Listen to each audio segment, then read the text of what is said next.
Assalamualaikum warahmatullahi wabarakatuh. Saya bersama ahli kumpulan saya iaitu kumpulan 6 ingin menceritakan tentang kefahaman relativisme dalam kalangan masyarakat Malaysia. Sebagaimana yang kita tahu, terdapat perbezaan antara budaya orang Melayu dan budaya asing. Maka tujuan kajian kami ingin menganalisis relativisme dalam budaya-budaya yang terdapat di Malaysia. Sebelum itu, mari kita kenal apa itu relativisme. Relativisme menurut Kamus Dewan edisi keempat bermaksud fahaman bahawa kebenaran tetapi mungkin berbeza antara individu atau kebudayaan. Tiada nilai mutlak untuk menghukum sesuatu perbuatan. Semua kebenaran adalah relatif. Tiada suatu jawapan. Kemunculan ideologi relativisme sejak abad ke-5 sebelum Masihi. Protagoras menciptakan ungkapan man is the measure of all things which are that they are, and all of things which are not that they are not. Seterusnya Plato memudahkan ayat ini mengatakan bahawa adalah apa yang benar untuk kamu adalah benar untuk kamu, apa yang benar untuk aku adalah benar untuk aku. Relativisme budaya diperkenalkan oleh Franz Boas dan kemudiannya dipopularkan oleh pelajarnya pada tahun 1887. Franz Boas pertama kali mengatakan idea ini dengan berkata peradaban bukan bersifat mutlak tetapi bersifat relatif dan idea serta konsepnya adalah benar sejauh peradaban kita. Terdapat 3 objektif kajian di dalam kertas kerja ini. Objektif kajian yang pertama ialah mengkaji kefahaman masyarakat Malaysia terhadap relativism. Objektif kajian yang kedua ialah mengenal pasti kebaikan dan keburukan pengaruh budaya barat di Malaysia. Objektif kajian yang ketiga ialah mengkaji relativism seorang individu terhadap budaya sendiri dan budaya lain. Antara objektif yang pertama ialah untuk mengkaji kefahaman masyarakat Malaysia terhadap relativism. Hal ini kerana masih terdapat segelintir masyarakat Malaysia yang tidak faham atau tidak pernah mendengar tentang apakah istilah relativism. Mereka masih keliru tentang apakah ciri-ciri yang terdapat di dalam relativism. Jadi pada hari ini saya ingin menerangkan tentang ciri-ciri relativism. Ciri yang pertama ialah menafikan universalism, iaitu tidak wujud satu persetujuan sejagat berkenaan kebenaran, kebaikan dan lain-lain. Ciri yang kedua ialah menafikan absolutism, iaitu tidak wujud nilai-nilai yang bersifat tepat dan tidak berubah seperti nilai kebenaran, kebaikan, keburukan dan lain-lain.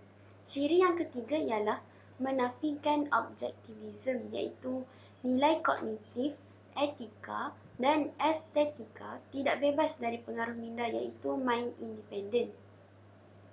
Ciri yang keempat ialah menafikan monism, iaitu tiada bidang yang menyediakan hanya satu pandangan, penilaian dan norma yang tepat. Secara ringkasnya, relativism ialah bermaksud tidak ada kebenaran yang mutlak atau universal pada pandangan manusia. Semua hanya pada tahap relatif benar sahaja. Tahukah anda, Malaysia adalah sebuah negara majmuk yang mempunyai pelbagai bangsa dan agama. Antara contoh relativism dalam kalangan masyarakat Malaysia tanpa disedari ialah terdapat kepelbagaian didikan ibu bapa terhadap anak-anak mereka di dalam sebuah institusi keluarga. Salam sejahtera, nama saya Ashley Jenius dan seterusnya saya akan membentangkan tentang pengaruh budaya barat di Malaysia. Seperti yang kita lihat, pengaruh budaya barat di Malaysia mempunyai kebaikan dan keburukannya sendiri.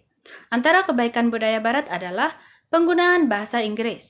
Penggunaan bahasa Inggris banyak digunakan dalam mana-mana sekolah dan juga universiti dalam sesetengah subjek. Seterusnya, menyambung pelajaran ke peringkat yang lebih tinggi, terutamanya bagi golongan perempuan. Biasanya, golongan perempuan digalakkan untuk berkahwin lebih awal kerana ia adalah berisiko untuk mereka melahirkan anak pada usia yang lanjut seperti umur di atas 40 tahun. Tetapi mereka tidak menghiraukan perkara tersebut dan menyambung pelajaran ke peringkat yang lebih tinggi kerana mereka dipengaruhi oleh budaya wanita-wanita di barat yang berjaya. Seterusnya, penggunaan teknologi yang canggih. Penggunaan teknologi yang canggih banyak memudahkan urusan harian para masyarakat. Begitu juga di negara barat, mereka banyak menggunakan teknologi canggih seperti telepon bimbit, telepon pintar, mesin-mesin yang memudahkan urusan mereka dalam urusan seharian seperti mesin fotostat dan sebagainya. Antara keburukan budaya barat pula adalah cara pemakaian yang menjolok mata. Contohnya, pemakaian yang pendek dan ketat, terutamanya bagi golongan perempuan. Seterusnya, pergaulan bebas. Budaya pergaulan bebas adalah tidak bagus kerana kebanyakan yang mengamalkan budaya ini terlibat dalam seks bebas, penagihan dada, merempit, dan sebagainya. Budaya yang seterusnya adalah LGBT. LGBT merupakan budaya berhubungan sesama jantina seperti contoh hubungan lelaki dengan lelaki dan perempuan dengan perempuan. Budaya ini bukan sahaja tidak bagus di mata masyarakat, tetapi juga merupakan sesuatu yang melanggar peraturan agama. Seterusnya, golongan yang paling banyak dipengaruhi ialah golongan remaja. Karena golongan remaja lebih banyak menggunakan telepon pintar, di mana mereka terdedah kepada sosial media yang memberi pendedahan mengenai pengaruh budaya barat kepada mereka. Sebenarnya, ia bergantung kepada seseorang itu sama ada dapat membezakan mana budaya yang bagus dan mana budaya yang buruk. Objektif yang ketiga pula berkaitan relativisme seorang individu terhadap budaya sendiri dengan budaya yang lain. Yang pertama adalah rakyat Malaysia lebih selesa mengamalkan budaya mereka sendiri, di mana berdasarkan contoh yang pertama iaitu cara berpakaian. Seperti mana yang kita lihat, fashion di Malaysia lebih menutup aurat dan tidak mencolok mata. Selain dari itu, etika masyarakat Malaysia. Masyarakat Malaysia mempunyai sikap yang sopan santun dan melalui sikap inilah keamanan negara Malaysia yang terdiri berbilang kaum dapat dikekalkan. Yang kedua, majoriti bersetuju bahawa budaya barat banyak mendatangkan keburukan, tetapi mereka masih mengamalkannya sekiranya baik untuk diamalkan. Contoh budaya barat yang diamalkan adalah penggunaan bahasa Inggeris. Melalui penggunaan bahasa Inggeris ini, rakyat Malaysia dapat meningkatkan kemahiran komunikasi mereka, di mana mereka boleh bertutur dalam dua bahasa. Selain dari itu, teknologi dalam industri. Penggunaan teknologi dalam industri telah meningkatkan ekonomi Malaysia. Assalamualaikum warahmatullahi wabarakatuh. Nama saya ni Muhammad Arif Imran bin Imam Uzaidi. Akhir sekali ialah kesimpulan.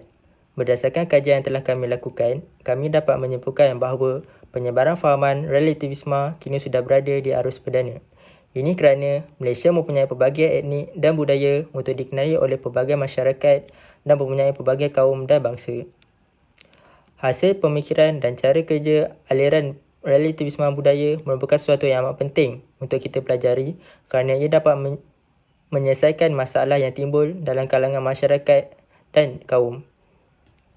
Apabila kita memberi perhatian kepada relativisme budaya, ia dapat ditarifkan sebagai keperluan untuk kita melihat sesuatu tindakan atau aktiviti yang ada di dalam sebuah budaya berdasarkan nilai-nilai dan norma-norma dalam konteks kebudayaan yang tertentu. Fahaman ini juga menekankan bahawa seorang tidak boleh menilai tingkah laku atau corak pemikiran orang lain berdasarkan penerapan nilai-nilai budaya asing. Selain itu juga, fahaman relativisme juga menekankan bahawa tiada budaya yang unggul ataupun tiada budaya yang sempurna dalam semua norma dan aspek. Kerana nilai budaya adalah status yang sama untuk semua budaya yang ada. Sekian saja pembentangan kami pada kali ini. Sekian, terima kasih.